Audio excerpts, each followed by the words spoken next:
This is Debt Free in 30, where every week we take 30 minutes and get practical advice from industry experts about personal finance and living debt-free. Here's your host, Doug Hoyes. This is Debt Free in 30, and today we're going to try something a little bit different. We're not going to go with the script or anything. I'm just going to let Ted talk, and we'll see how much trouble we can get into. We're going to wing it, folks. Last week, we talked about our Joe Debtor study, and the focus of that study was millennials. Right. And then on Tuesday, March 19th, so a week and a half ago or so, the federal government introduced their federal budget. Always And a fun day. it was targeted towards, in many respects, millennials. Yep. And we understand why that is. When you look at demographics, millennials are becoming a bigger voting bloc. And so if you want to get reelected, I guess you got to appeal to them. So I'd like to get your take on some of the things that were in the budget, specifically as they relate to millennials and debt, which is, of course, our area of interest. Right. Number one, this new home buyers incentive. And I've actually printed off the budget documents here, so we're not going to misquote it. My understanding is, and what we are telling you is what's in the budget documents. Obviously, Right. This is not the final legislation. And that information won't be available till the fall at the earliest, right? If they even carry through. Well, with it, the election is in October, Right. so this is supposed to be up and running around September. Okay, and then there's an election, so Right. who knows? Who knows what's actually going to happen? Obviously, it's got to be passed, and I think there's many moving parts here. But let's start with the simple stuff. So Right. there is now an incentive, a first-time home buyers incentive, that says that CMHC is now going to be your partner in owning a home.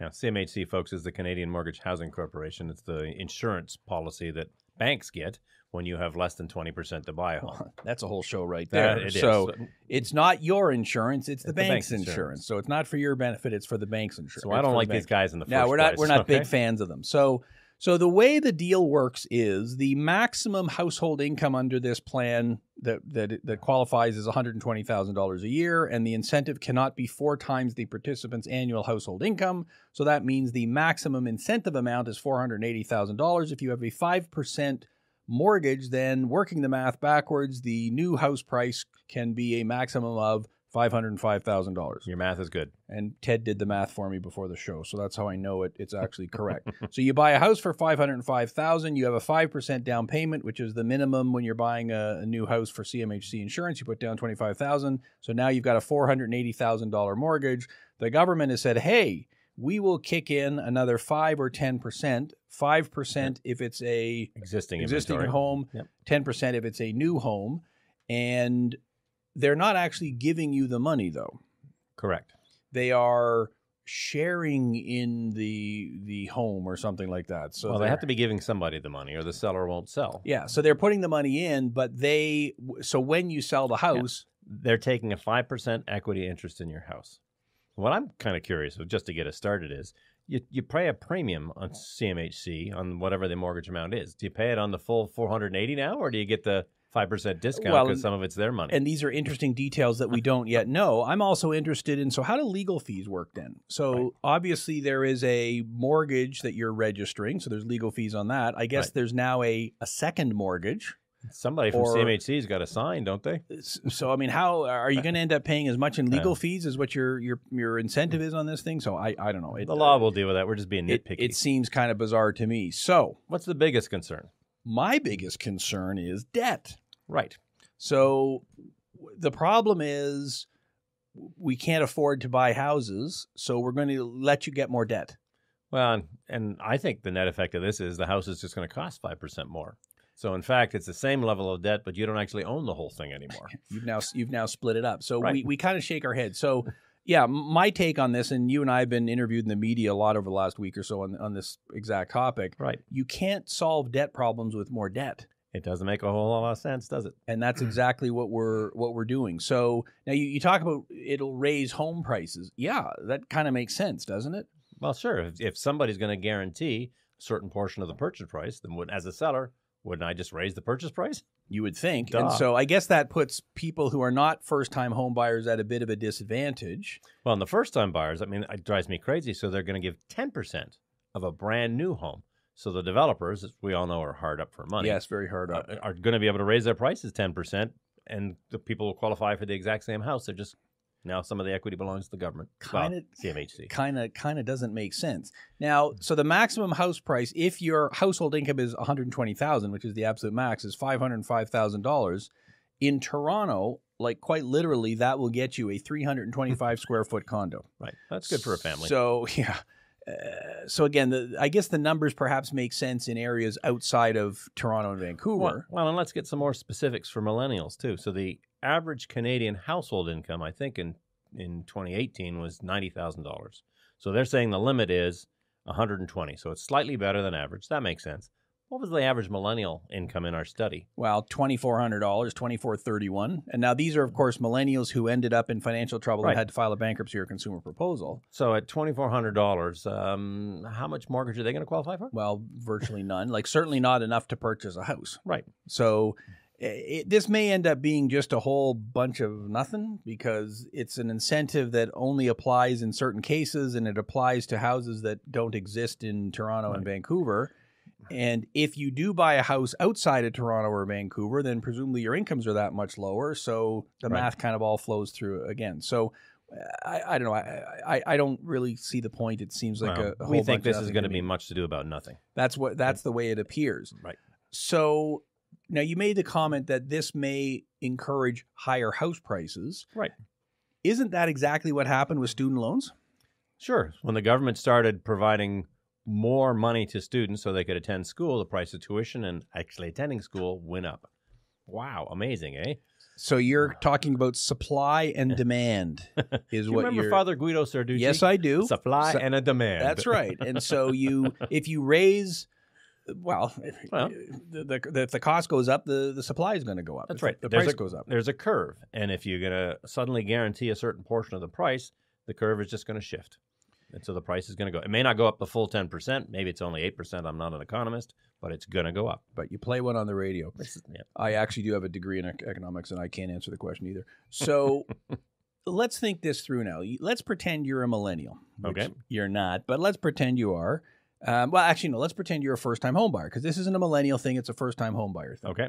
And let's pretend it's the month of March, the month of April. So we're in the spring of 2019, and you know that this thing is coming, and it's probably going to come in September. Okay, because that's what they've said. Right. Because they got to get it in before the election starts. So are you going to buy a house today, or are you going to wait till September? I'm going to at least wait till I see what the rules are for sure. So isn't this going to depress house prices in that particular segment of the market? I don't know if it's going to depress prices. It's going to delay transactions. I mean, the majority of families try to close in June, July, and August so they can get in, settled, and the kids can start school in September. If you're not going to close now until September or maybe October, what's that going to do? I mean, there's a ripple effect, right? It's just going to screw up people's lives. So it could actually make things even worse. Now, one of the other changes they made was the new home buyers program, which allows you to take money out of your RSP. It's that RSP thing. Here we go. I'm not going to mention payday loans today because that wasn't in the budget. They're going to give you a payday loan to buy a house. There you go. So with the new home buyers program, if you are a first-time home buyer, which I believe is defined as you haven't owned a home in 5 years. Or you've just experienced a marital breakdown. That's right. That's a new thing. Catch. So we'll throw that in when we go through the explanation. So you're a first-time home buyer. You can, under the old rules, take out up to $25,000 out of your RSP. Correct. Under the new rules, you can take out $35,000. And so if you are a couple, a husband and a wife, well, then you can take out double. You can take out $70,000. Right. How many of our millennial clients have $35,000 in their RRSPs? Well, I thought actually that none of our millennial clients, so these are the folks that have run into financial difficulty, would have RSPs at all. Turns out it's a third of them, which was amazing. The average balance is about $6,000. This is why you come here, because we have actual statistics that we could look up. So a third of them have RSPs, and they have around $6,000 in them. Right. And in most cases, we assume that it's because they work at a job where the employer's kicking in, probably something like that. So there's money there. Okay, so raising the limit from $25,000 to $35,000 doesn't really make any difference for someone who's got $6,000. Won't help them at all. So $6,000 in their RSP. So now you did mention that one of the new rules is if you have gone through a marriage breakup, either a marriage or a common law relationship, then you're able to take you qualify They're going to treat you as a new first-time home buyer because you're not in the old relationship. So now the new you, the single you, is able to qualify as a new home buyer. Yeah, and A first-time unfortunately, homebuyer. so sorry. is that when you get separated? I understand you got to have a place to live. Makes perfect sense. But Right. is that the time to be purchasing a house, or you're setting up, your own household again? So you've got all Right. the costs related to that. You're going to have to, One of the largest causes of insolvency is marital breakdowns. Mhm. So I have a hard time imagining that a significant portion of the folks that are going through this already stressful experience are going to be able to separate things and each buy their own home. Yeah, their incomes are now dropped. Right. It again kind of doesn't make sense to me. And again, what it seems to be encouraging is more debt. Right. And that kind of is the recurring theme here. While we can solve our problems by more debt, that doesn't really make a whole lot of sense to me. Speaking of debt, Let's speak of debt. let's talk student loans. Yes, let's talk student loans. You've heard of them. So according to our study that we talked about last week on the show, our average millennial client, again, someone who's filed a proposal or a bankruptcy, so this is not the general population. These are our clients. And it's up to age, 37? Is Yep. that a millennial? Yep, that would be a millennial. So they have unsecured debt of around $36,000, which isn't a huge number. That's lower than what Gen Xers or baby boomers would have because they haven't been around long enough to accumulate as much debt, and they don't qualify. Of that, $14,300 is student loan debt, which has increased over the years. It's up 7% from the prior year. So student loans are a significant problem for millennials. Not hard to figure out why. Right. So new rules, they are going to help you with the interest rate. So the floating rate interest, instead of being prime plus 2.5, which is what it is now, will be somewhere around prime. Right. So, okay, that's going to save you 2.5%, something like that. So work the math through me here. So 2.5% on $14,000 is what? 300. Yeah, we'll call it $330. Divided by 12, it's going to save you $25 to $30 a month. So it's not nothing, but it's not. But remember from our study, the millennials have $243 available every month to pay their debts. Their average debt servicing cost before this change was $1,100. Yeah. Okay, well, so yes, it's a little bit better. Yeah, so compared to $1,100 that you're supposed to be paying out now, $20 or $30 doesn't really make a whole lot of difference. It isn't going to help. So what should be done then about this whole student loan problem? Well, the whole way we finance secondary education has got to be reassessed and revised. My suggestion is it probably has to involve some sort of testing, competency, excellent skills, but there's so many different social factors to this. Yeah, and this is a thing where your life experience will determine what you think the answer is. So Correct. I turned 55 years old this year, so I'm not a young man, which means I went to university in the 80s. It cost $1,200. $1,000. It was $1,000. So tuition was $1,000 a year. So I could get a summer job, minimum wage, earn enough to pay for tuition and books. My parents helped out with living expenses. I was able to graduate and not have a student loan, and most of my buddies were in the same boat. Right. If they did get a student loan, okay, it was a few $1,000. They were able to pay it off in a couple of years. It was no big deal. We now live in a world where the standards are completely different. So 50 years ago, you needed a grade 10 education to get a decent job. That was kind of the limit. You'd go work at the factory, you'd get a trade, whatever it is. Exactly. You could learn on the job. So 30 years ago, okay, grade 12 kind of became the standard. You had to be a high school graduate to get a job. Well, today, we're really at the point where for a lot of jobs, you have to have a college diploma or university degree. Something. And does that make sense? Well, in some jobs it does. If you want to be a chartered accountant, if you want to be a lawyer, a doctor, okay, there's university requirements. But there are a lot of jobs where you're working in sales, you're working in an office, you're working in a factory. Do you really need a university degree to do that? Probably not. But as employers, well, if I got 15 candidates sitting there and 3 of them have a university degree, might as well hire them, right? Yep. So isn't that really the problem? Isn't it it more of a structural thing? Yes, you've got to decide where's the right place that you need your resources, and your resources being human beings. So what the jobs of tomorrow, what kind of training do they need to receive today? Well, so I'm getting my hair cut the other week. Right. And so, of course, I interview my hair guy because that's what one does when you're getting your hair cut. Are you talking about student debt? Yes. That's exactly what we were talking about. And, Daniel's been cutting my hair for many years. Can't tell because I'm wearing headphones here, but he does a fantastic job. Right. And I said to him, you know what? I'd like to get out of the licensed insolvency trustee business and start cutting people's hair. So I'd like to come work for you and do that. So he looks at me askance. You can look that up. And I said, when do I get to use the scissors? Because that's what I want to do, right? Right. And he said, well, what we'd have to do is, start you sweeping the floor, and then we'll teach you how to wash hair. And then, you'd start off, we got this mannequin that has hair on it and everything, and you'd start with the long hair and work your way up and everything. He said, but I can't actually let you do it for real because you have to have a government license to do that. And I said, I have to have a government license to cut hair. Yeah, that's the way it works. He said, in fact, the inspector was here last year from the ministry to make sure that every one of my stylists has the proper papers. The certificate. Yep. And okay, maybe that makes sense because, you're using scissors, which are a weapon, and, people get their hair colored, which is chemicals. So there's a hygiene component to it, whatever. So I said, okay, so I got to go to hair cutting school then. What's that cost? He said, you're looking at probably $1,000 a month, and it's probably a 10-month program, so it's going to maybe cost $10,000. Right. And then, of course, you got to buy your own supplies, your scissors, the whole bit. So maybe it's $10,000-15,000 by the time you're done. Right. Okay, and then do I have a guaranteed job when I'm done? He said, well, no, because there's lots of hair cutting schools around. We get people coming in here all the time. And do you rent a chair? You get a percentage of receipts. How do they pay those people? And in many cases, that's exactly it. Maybe you're an employee, but maybe you're renting a chair, so you got to have your own clientele. Well, I don't have any of my clientele because I'm a brand new guy. School. Yep. So don't we have this all backwards? Shouldn't we be encouraging apprenticeships, learning on the job? Right. So we'll have you sweeping the floors. You take courses part-time, study part-time. Now, okay, that's hair cutting, but wouldn't that work in a lot of different industries too? Well, in most of the trades. I mean, there's an element to higher education to any trade these days because you want to be safe and the machinery they're using is pretty sophisticated. But the best way to learn any job is hands-on. Including our job. Right. Well, I mean, there is no proper training for our job except for to bring them in and to bring them along. And that's exactly what we do. We have, trustees in training here who kind of work their way through it. So so looking at this from a structural point of view, isn't that really what the issue is? It's not like, okay, we got to tweak it, so let's make the interest rate on student loans lower by 2%. Yeah.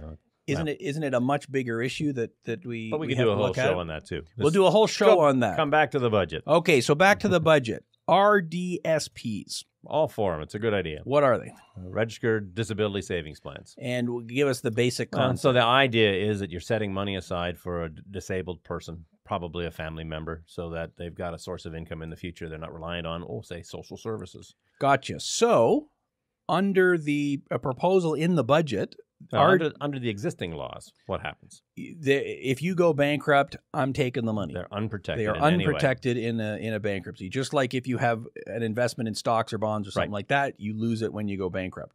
So the budget has proposed that the rules for RDSPs will be the same as the rules for RRSPs.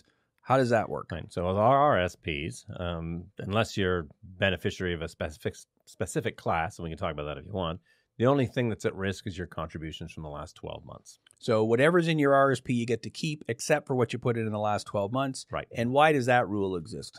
Well, so the RRSPs are designed as a social policy to save for your future. And so they're saying basically, if you've put money in the last 12 months and we protected that, then you could deliberately defraud or hide assets from your creditors by dumping them into your RRSPs. So it's designed so that people don't plan ahead. Yeah, and that seems reasonable to me. I don't think I have we can quibble about it, but that kind of makes sense. I've got, $100,000 in debts. I got $20,000 in the bank. If I went and put it in an RSP today and went bankrupt tomorrow, I wouldn't lose it if this rule wasn't here. So, okay. I mean, the crime for that, of course, is that most people, if they can withdraw that money, will withdraw it anyway before they talk to somebody like you or me. So money that is protected under the law isn't in fact protected because nobody knows it. Yeah, which is why we kind of like to do these shows. Right. So with RDSPs now, if these budget provisions come through, then they will also be protected in the same way. Right, which is an excellent change. Should have been done years ago. I want to know why they're not doing it with registered education savings plans. Is that on your list? RESPs, why not? So, okay, what is an RESP? How do they work, and what do you think should be done? So again, this is a social policy decision where families are setting aside money for their children's or person's education in the future. So it's a registered education savings plan. The donations or the contributions aren't tax deductible, but the income earned is tax-free until it's withdrawn from the plan. So it's tax sheltered. Right. And the government does matching grants. This is particularly beneficial to lower income families because there's a grant based on the donation, the contribution, and then there's a second grant based on household income. So for instance, the money I've been putting into my kids' plans every year, they get the government grant based on contribution, we don't qualify for the income supplement. So it's a great way to save, and you can't put $1 million a year into it, but you're putting, I don't know what the limit is, $2,500 bucks. $2,500 per kid. The initial government grant is $500, and it's a percentage of income, so you can double that. And I believe the last year you can contribute is age 16 for the kids, so you've got 16 years to put money in, and so then if they do end up going on to college or university, there's money there that they can then take out, and in effect gets taxed in their hands, not yours. And if it's not used for college or university, you can transfer it into your RRSPs if you have room. And there's, again, rules surrounding that. But if you are a 40-year-old person who's got a 10-year-old kid and you've been contributing to their RESP for 10 years, and you got a whole bunch of financial problems, you end up filing a bankruptcy, under the current rules, too bad. It'll be seized. It'll be seized. And so the way we do the math, of course, is contact the RESP company and find out what government grants are going to have to be repaid when it's paid. But yes, in effect, you lose the money. Right. So you think the rules should be what? I think just like the RRSPs and RDSPs now, they should be protected funds. So again, money you've contributed in the last year, it's not going to be a big number, is subject to seizure. But once that money's been sitting in there, as long as it goes to its intended purpose, you shouldn't be able to get it. Yeah. The whole idea is you're saving for tomorrow. And by not protecting these funds, you're really saying, no, you're not really saving for tomorrow. You're kind of, sort of. Yeah. So, and for the vast majority of our clients, it's very rare that I see someone who has significant money in an RESP. It's because they're not for the poor. I mean, those are the ones that would benefit the most, but they don't have the money. Yep.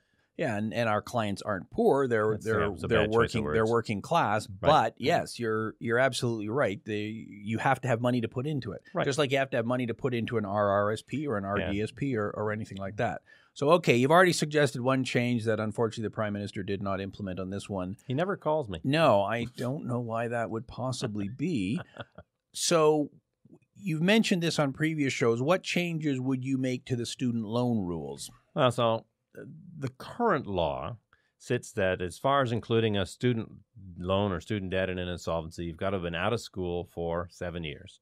There's a hardship clause that kicks in after 5 years, but it still isn't clear after all these years how that works. So you get an education, you've borrowed for it, you've got to have been deregistered from the school for 7 years before you can include it into bankruptcy. It used to be that there was no waiting period. Then it was 2 years. Then it was 10 years. Which was crazy, and then they kept called back to 7. I think the actual period of exclusion should be equal to the period that you were undertaking studies. So if you went to school to become a haircutter with Daniel, and it was 10 months, then the exclusion period for including student debts in an insolvency should be 10 months. If you've got an undergraduate degree, it took you 4 years, then it should be 4 years. You get a master's degree or a doctorate, took you 6 or 7 years, then it should be 6 or 7 years. There should be some kind of relationship between how long it took you to incur the debt and acquire the education with how long you've got to wait before you can say, well, I made a mistake, it's not paying the dividends I thought it would, and get out from underneath the debt. And I think administratively, I don't know how that would actually work. I mean, you know what your end of study date is because that's well tracked, and I guess you know the date you enrolled. What do you do about the guy who took part-time courses for 6 years instead of full-time for 3 years? Does it still become a 6-year period instead of a 3-year period? I mean, I guess there's some wrinkles there. There will be, but the current system doesn't make any sense. I could be a small businessman. I could go to a big Canadian bank, get a $50,000 line of credit, start a new business, a landscape. I'll get a bunch of lawnmowers and a couple guys working for me, and I screw it up, and I just blow it all, and at the end of the summer, I can file bankruptcy, and I'm free from the debt. I learned all sorts of useful skills there, what I won't do next time. Whereas the person who's trying to better themselves goes to school for 4 years, gets the degree that they need to get because nobody will hire them without it now, has to wait forever. And it's just an extra burden on, right now it's the millennials to get their lives started. It puts everything on hold until they clear that debt away. And that's kind of the whole theme of everything we're talking about, that it is debt that is putting everything on hold. And hopefully you've all watched our documentary, No Room to Maneuver, that came out last week that talks about this exact issue where we had all many of our trustees talk about this. And that's exactly the problem. Right. So I'm a millennial. I get out of school. I've got this student loan debt. So I can't be starting a business because I've got all these other obligations. I may not be able to find the job that I want. Right. And so I end up resorting to credit cards, payday loans, and the cycle continues. They resort to all that stuff because the starting incomes of whatever they are doing cover their living costs anymore because of all these previous government policies. Housing has become so expensive. Living costs are so expensive. They're got to service all of this damn debt that they're carrying. It just doesn't work. And a lot of it has to do with the fact that interest rates have been artificially depressed, which of course raises housing prices, raises tuition costs, and so on. And that's, I mean, the last 10 years have gotten Canadians addicted to cheap debt, 1%, 2%, and it's just gone. Those days are not coming back. I think they're going to slow down the rate of increases. It's been pretty fast for the last 12 months, but it's not going to matter. It's enough that people can't afford it. Yeah. And you can't get out of it quickly. There is no easy way to solve these problems. You've got to make some tough decisions. Yeah. Cheap debt is very expensive. Long term, it is. Is what you're saying. So while there's a number of changes that we would like to see, they're not going to happen because we don't have any influence on any of this. And we're not likely to run for office. No, so, we wouldn't be able to curtail our enthusiasm, I don't think. Is that the term? That's the term right there. So okay, so to sum it all up then, and what we really wanted to do today was just throw a bunch of these things out so that people were aware of them. So on the new home buyers changes, we don't think they're really going to amount to a whole hill of beans. I think they're going to do more harm than good. Well, that's probably almost for sure. That's the government. Is for sure the case. So, and we fully understand that there's a problem. Like we are very empathetic to this because we're meeting with people every day who are having these problems. And I mean, I spend a couple of days a week in our Toronto office and I see it. You know, I got people coming in saying, well, my rent on my little tiny apartment is $2,000 a month. Now, fortunately, I've got a roommate. So the two of us in this tiny place, it's only costing $1,000 a month. Right. But if my income is $2,400 a month and I still have to pay for transportation and everything else, like, yeah, it's a serious problem. We and totally all the get people it. we talk to need $1,100 to pay their debts, and they don't have it. So yep, and it's easy to say, oh well, they should never have gotten into debt in the first place. But how do you get an education if you don't have a full ride scholarship or parents with money? Right. So you end up with debt. Like it's kind of, it's how it works. It's how it works. So I think that's why if there was one change that we could implement, it would be making it easier to discharge student loans if you're not able to pay them. And we just find a different way to fund education. Well, and it may be a self-perpetuating thing that if student loans were more forgivable, then perhaps they would not be giving out as many, and that maybe would lower the cost of education. Because again, it's a fact that when I went to school 30 years ago, it was $1,000 a year. That exact same program now is $7,000 a year in tuition. For tuition only. For tuition only. I'm not talking about anything else.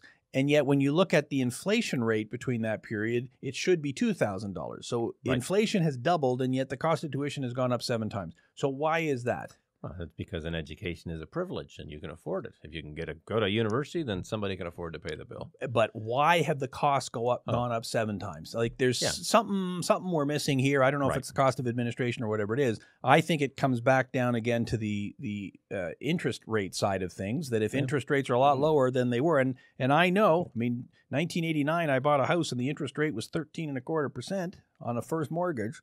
So interest rates are a lot lower, and that's driven up the cost. So I bought a new car that year. It was 22.5%. There you go. So we're old enough to remember these things. So and it shows that we were also stupid ones. Absolutely. Well, and in hindsight, that was the going rate. Yeah, that was the going rate. So we thought nothing of it. So okay, well we hope that Mr. Prime Minister, if you're listening, there you go. There's some suggestions. You can find Ted, and he'd be happy to explain them to you in more detail. But we wanted to get this out, just explain what we thought had happened on the budget. Any final words that you've got on any of those topics? No, I mean, the thing to keep in mind, everybody, is that we've had conversations in the past. Is there good debt and bad debt? At the end of the day, all debt is bad. Yeah, if you can't pay it back, it doesn't matter what it's for. Right. And it doesn't matter how much it is. No, it's the ability to service it. And so people have always thought, oh, well, mortgage debt is good debt. Right. Not in a declining housing price market, it isn't. Right. That's a different show. You're limited. So lots more future shows to come. Okay, well, there you go. That's our topic for today.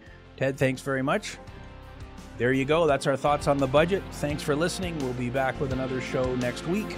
Until then, I'm Doug Hoyes for Ted Michalos. That was Debt Free in 30.